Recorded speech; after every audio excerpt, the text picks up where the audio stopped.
ami fidèle internaute yu 313 digital nuyu nañ leen bu baax encore une fois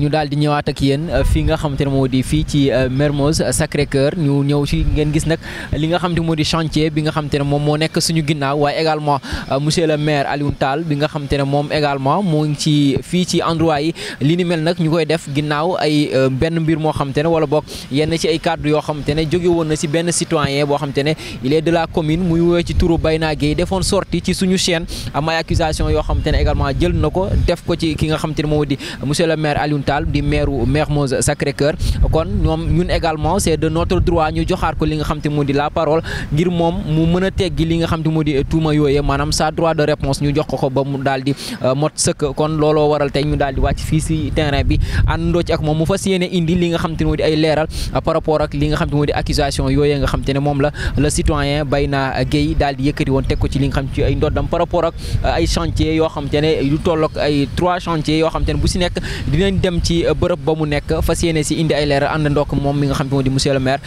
ñu ngi lay nuyu dalal la jàmm encore une fois 313 digital bàyyi la nga nuyu ak mbokk internet yi laata ñu dugg ci li nga xamante ne moo di ci li ñu fi daal di dajale mu di liggéey yi nga xam ne moo nekk suñu ginnaaw. waaw merci en tout cas 313 digital je commence d'abord par vous saluer et puis saluer en plus votre professionnalisme je pense que li ngeen def nii c'est par souci d'équilibre moo tax ngeen ñëw tey di jël notre version effectivement comme vous l'avez annoncé tout à l'heure il y a un citoyen dénommé Bayna Gueye qui est venu ici sur le site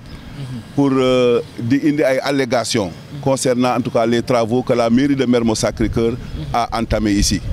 mais je voudrais d'emblée ma indi une précision de taille. Depuis que nous on a pris les rênes de la commune de Mermoz Sacré-Cœur c'est le premier chantier boo xam ne ñu ngi koy entamé sur le site mais vous l'avez bien entendu dans sa déclaration dire que c'est la 3e fois ñuy def un chantier fii donc loolu dama ko bëggoon battre en brèche c'est des allégations et on avait cette obligation morale de rétablir la vérité boobu la parce que lui il connaît pas la procédure des marchés publics nous sommes dans une administration respectée nous sommes en train d'assumer une mission n'est-ce pas de service public et ça doit répondre n'est-ce pas à des normes n'est-ce pas dans le cadre de l'exercice de notre fonction et je pense qu'aujourd'hui qui connaît la procédure pour les attributions de marché public ça répond à des normes c'est la raison pour laquelle preuve à l'appui j'ai voulu apporter en tout cas des précisions je pense que nous sommes dans un état de droit dans un état organisé avec ses règles de procédure parce qu'aujourd'hui quand l'idée a été émise d'aménager cet espace dañu respecter n'est-ce pas la procédure parce que bu njëkk bi muy dañuy def ce qu'on appelle l'avis n'est-ce pas donc d'appel d'offres boo xam ne forcément les textes nous exigent n'est-ce pas de publier ça dans un journal de la place donc ma leen di renvoyer ci appel n'est-ce pas d'offres baa ngi nii et vous voyez sur cette page peut-être que tout à l'heure après l'interview je vais vous donner le document à l'appui ngeen mënu ko publier sur votre site du dëgg lii mooy première procédure bi mooy li nga xam ne mooy avis d'appel d'offres bi le document il est là deuxième phase bi muy l'avis d'attribution provisoire donc boobu aussi dafa war a figurer dans le journal de la place et on a respecté cette procédure là bi ci topp aussi muy l'approbation n'est-ce pas donc du marché par l'autorité administrative qui se trouve être le sous-préfet le document à l'appui aussi il est là je laisserai le document à votre appréciation bu ci mujj nag mooy bi nga xamante ni mooy l'immatriculation n'est-ce pas de ce chantier là nekk au niveau n'est-ce pas de la direction centrale des marchés publics document bi aussi mu ngi nii donc lu ma bëggoon indi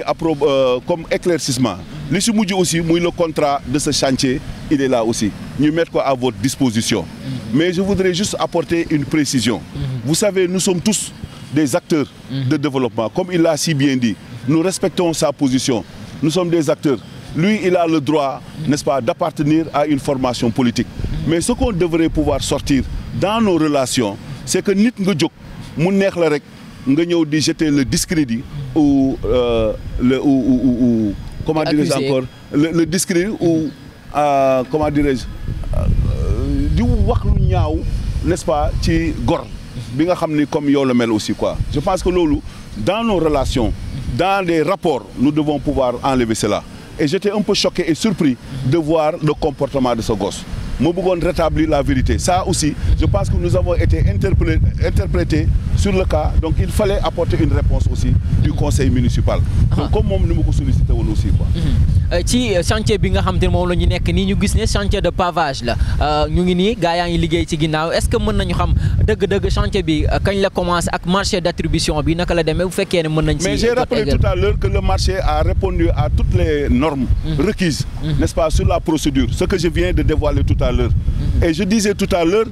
il a essayé de jeter l'opprobre et le discrédit sur nos honorables personnalités. Et aujourd'hui, je pense que comme vous l'avez constaté tout à l'heure, le chantier a déjà débuté. Et je pense que c'était une exigence de par le conseil municipal d'interpeller justement le gars qui exécute, n'est-ce pas, l'entrepreneur pour déjà le délai, n'est-ce pas, du chantier qui est prévu en tout cas pour 4 mois. Donc je vous donne rendez-vous dans 4 mois pour réceptionner justement le dit chantier. Et il a évoqué que ça fait les pavages qui étaient là, moom la ñu dindi. Mais nous sommes dans les SICAP. Nous voulons avoir des choses yoo xam ne c'est attractif, c'est rayonnant. D'autant plus que le Sénégal, dans les prochains mois, va abriter ce qu'on appelle les Jeux olympiques, n'est-ce pas, de la jeunesse. Nous, à l'instar des autres communes, beaucoup de nous dans les autres pays, nous fait que fait un cadre de vie attractif, un cadre de vie attrayant. C'est la raison pour laquelle, dans le cadre de ce projet, de ce processus d'amélioration, n'est-ce pas, du cadre de vie et des conditions de vie des populations, nous avons fait passante un bijou. Parce que nous avons fait aussi, nous avons fait aussi. Pavage, nous aussi, comme il l'a si bien dit, avec ses allégations, c'est la première fois, je répète, et c'est important, que c'est la première fois que depuis que j'ai pris les rênes de la commune de Mermoz Sacré-Cœur, sur cette allée, c'est le premier chantier boo xam ne def nañ ko fi aussi. Avant ñuy dem ci yeneen chantier yi peut-être pour également mais bi muy wax bi mu demee ci benn bërëb am na un certain gars boo xam te ne ñëw na nee na ci ab conseil municipal la ci mairie bi moom également mu mel ni ku koy appuyer ci li nga xam te ne mooy loolu ndax réeroo amul ci li nga xam te ne mooy wala moom dafa fekkeewul woon mbir yi. Déedéet xam nga nit ki lu mu war a tu sais dans la vie. On doit être honnête sur nos déclarations, sur nos positions. Gis nga nit su fekkee ne dañ ne toi tu es conseiller municipal, tu es censé représenter le maire dans ton quartier. Parce que tout ce qu'on fait dans le conseil municipal, ça se discute au sein du conseil municipal. Tous les conseillers ont par devoir toutes les informations requises relatives justement au fonctionnement de la collectivité locale. Lépp lu ñuy def dans le cadre des débats d'orientation, dans le rapport introductif du budget, dañu am tous les éléments ñu ne 2025 lii la ñu fas yéene liggéey. Loolu conseiller municipal bu nekk am nga ko. Yow soo demee, tu as l'obligation et le devoir moral de porter la voix du conseil municipal au niveau de ton quartier. Donc nous étions un peu surpris que nga xam ne tu as tous les éléments sooy wax ak askan bi yow nga nekk conseiller municipal, tu es le maire dans ta localité nga war a joxe la bonne information. Parce que tout se discute dans le conseil municipal. C'est très juste d'apporter des éclaircissements par rapport au projet en tant que tel. Parce que vous avez vu, il ne s'agira pas seulement de mettre des pavés. Parce que c'est des pavés de dernière génération qu'on a même exigé à l'entrepreneur de nous faire ici. Moumengo Aksunou Dekouaï. Mais tout autour, il y aura un espace de vie pour les populations. Les personnes du 3e âge auront la latitude de sortir de chez eux, n'est-ce pas? Donc, pour pouvoir se frayer un chemin, discuter en toute sécurité. C'est extrêmement important. Je me donne insister tout à l'heure dans le cadre d'un programme, n'est-ce pas, de promotion de la jeunesse. Terrain bi ñu nekk ni muy terrain synthétique Amitié 3. La mairie de Mermoz Sacré-Cœur sur fonds propres moo ko réalisé pour les jeunes de Amitié 3 et les jeunes qui habitent aux alentours, n'est-ce pas, de ce quartier-là. Voilà, merci. Je pense que la dernière fois, nous avons été interpellés sur le marché de la case de Mermoz.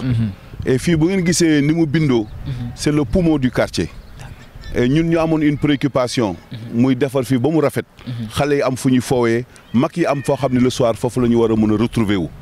waaye tu sais on était dans une procédure. Mais je pense que d'emblée am na loo xam ne war naa mën a rétablir la vérité. Man j'ai pris fonction en 2022 et ce marché a été lancé en 2021. J'étais même pas encore maire mais j'étais premier adjoint. Et comme on dit, l'administration, c'est une continuité. Moi, j'ai pris les rênes de cette commune. Mais chantier bi ñu koy def nu xam ku xam ni marché di tëddee booy gagné benn marché dañ lay jox ce qu'on appelle l'avance de démarrage. Et ça, ce que j'ai par devers moi, lii mooy mandat de paiement pour l'avance de démarrage. Mais am na loo xam bu ñu fi tolloo aussi, il faudra interpeller directement le concerné mooy ki nga xam ne moom la ñu jox le marché mu war ko mën a exécuter. Parce que c'est une question d'éthique, c'est une question de moralité. Moi, j'ai tenu 2 réunions ici avec les populations, avec les conseils municipaux. Parce qu'il fallait apporter une réponse, des éclaircissements. Li nga xam ne nous avons été interpellés. Marché bi dañ ko jox doomu Mermoz. Du dëgg ñoom ñoo gagné moo soumissionné moom moo gagné mais dañu yaakaaroon ni nga dëkk fii. bokk Mermoz nekk doomu Mermoz. day am way boo xamante ni yow yaa koy wutal sa bopp. su fekkee ne yow nekk nga doomu Mermoz nga compétir gagné marché loolu l'histoire retiendra que benn doomu Mermoz moo soumissionné moom moo gagné marché moo exécuté li nga xam ne amoon nañu yéene def na ko fii. mais bi ñu la defalee avance de démarrage bi nga demee ba ci biir nga laajte waat ñu fay la reliquat mandat de paiement baa ngi nii. parce que loolu aussi il faut que population yi xam loolu ñun lu ñu mën mooy ñu mën a accompagner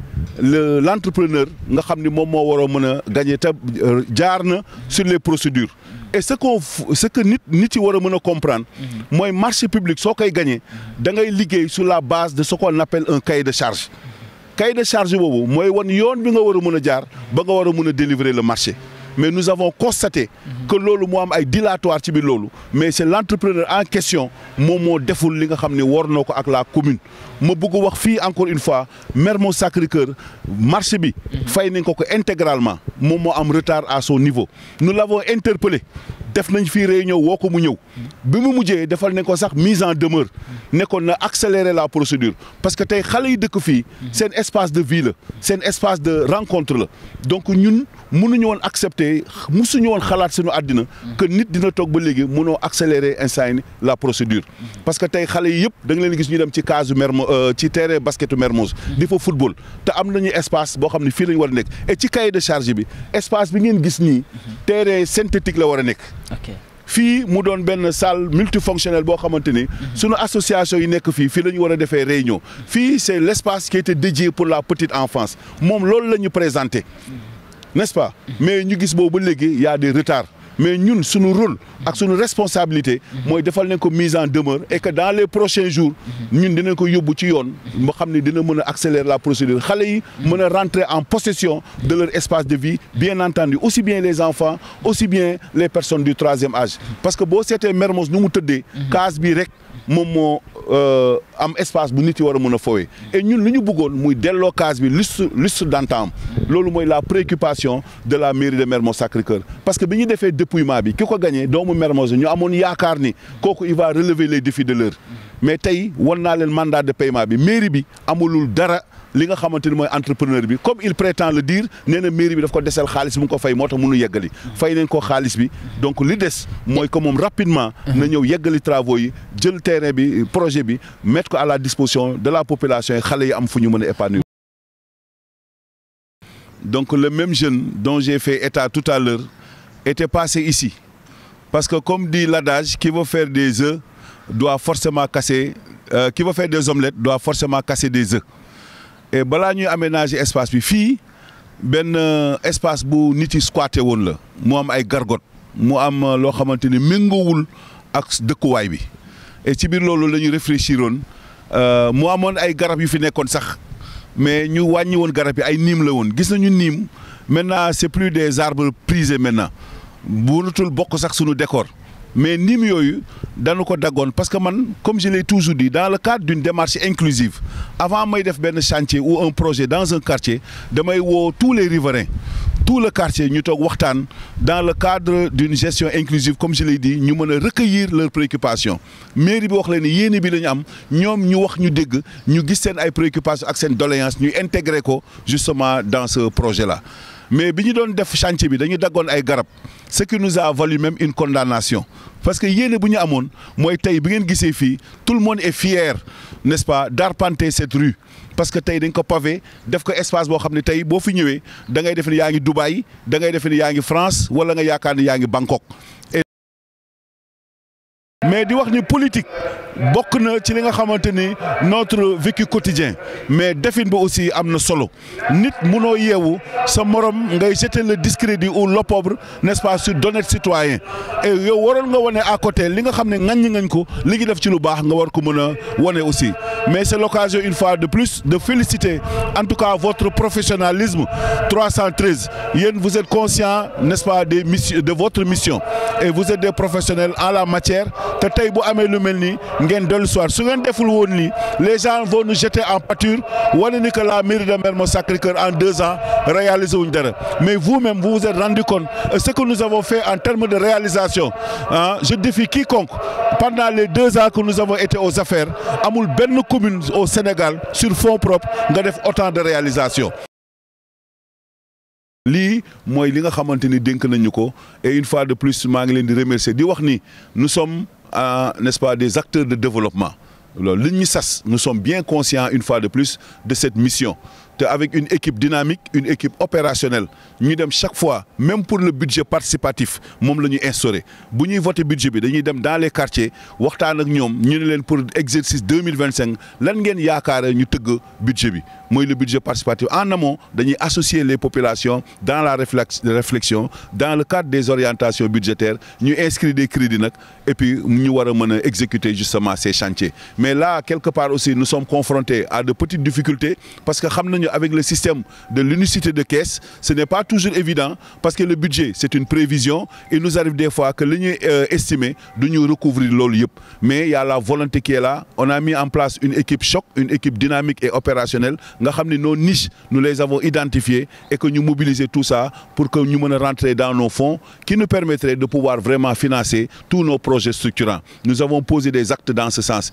et aujourd'hui aussi tamit il y a un autre levier que nous avons c'est dans le cadre de la RSE et chaque fois nous ne ménagerons aucun effort pour sensibiliser davantage ces structures entreprises qui se sont installées dans la commune et c'est pas dans n'importe quelle commune que ces gens sont venus s'installer parce qu'aujourd'hui je pense que l'environnement est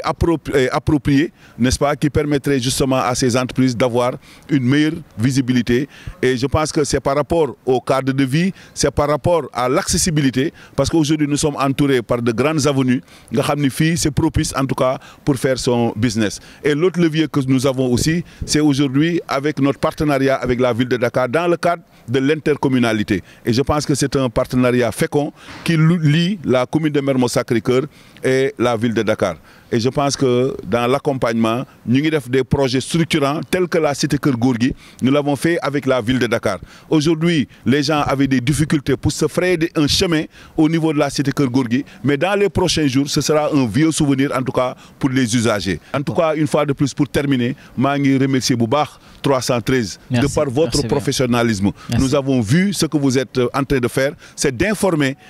juste et vrai et aujourd'hui pour l'équilibre de l'information ce qui vous a permis aujourd'hui de revenir ici recueillir en tout cas les préoccupations du maire parce que quelqu'un est passé là-bas utilisez votre média pour nous salir pour jeter l'opprobre et le discrédit sur les honnêtes personnes que nous sommes mais je pense qu'il fallait apporter une réponse appropriée parce que moom moo doon préoccupation nee na daf ñuy interpeller et je pense que tout ce que nous avons montré montre à suffisance que nous sommes des gens bien conscients de la mission de service public qui n'est rien d'autre une fois de plus je le rappelle de répondre aux préoccupations des populations et chaque jour nous nous donnerons les moyens parce que c'est nous qui avons choisi de servir les populations nous ne nous lasserons jamais pour répondre justement aux préoccupations des populations avec bien entendu toute l'équipe qui nous accompagne parce qu'on parle de le succès c'est un travail d'équipe dans le conseil municipal c'est une équipe qui travaille pour le compte exclusif de la population c'est vrai je suis l'exécutif mais c'est le conseil municipal qui donne mandat au maire d'exécuter le budget moo tax d'une manière intelligente nous avons toujours collaboré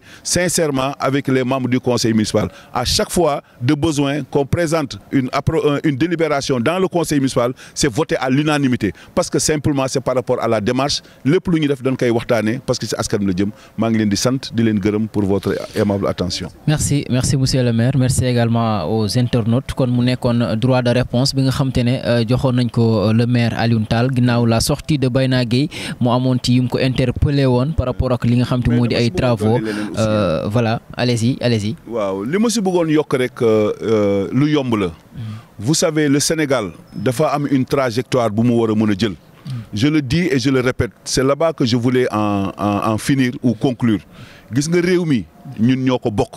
Bayna Gueye c'est un jeune boo xam ne xëy na certes ambitieux loolu nangul nañ ko mais gis nga nit su fekkee da nga nekk ndaw ëllëg nga war a compter parmi ces gens ñoo xam ne war nañu mën a defar réew mi dafa am benn éthique dafa am benn moralité boo xam ne loolu moo war a guider tes actions. Nit su fekkee ne yow xamuloo ko xamoo ci li muy liggéey nous nos portes ne sont pas fermées ñun dañ fi nekkal askan bi c'est une obligation morale pour nous de rendre compte à la population moom en tant que citoyen il a le droit de venir à la mairie interpeller le maire ne ko monsieur le maire ma ne naa mu ne lii ak lii dama bëggoon nga wax ma si naka la demee et bu boobaa c'est une obligation pour moi de donner les bonnes informations mais nga dem jël benn média dem ci mbedd yi di ñu saaga di ne dañu sàcc dañuy dëkk loolu ni collectivité locale su xamoon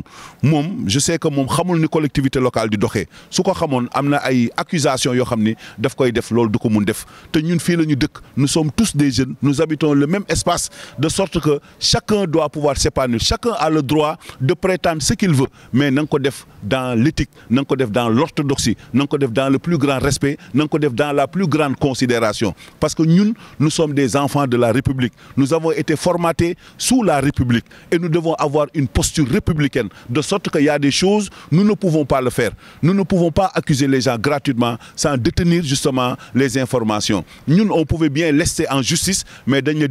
la requête, l'orientation,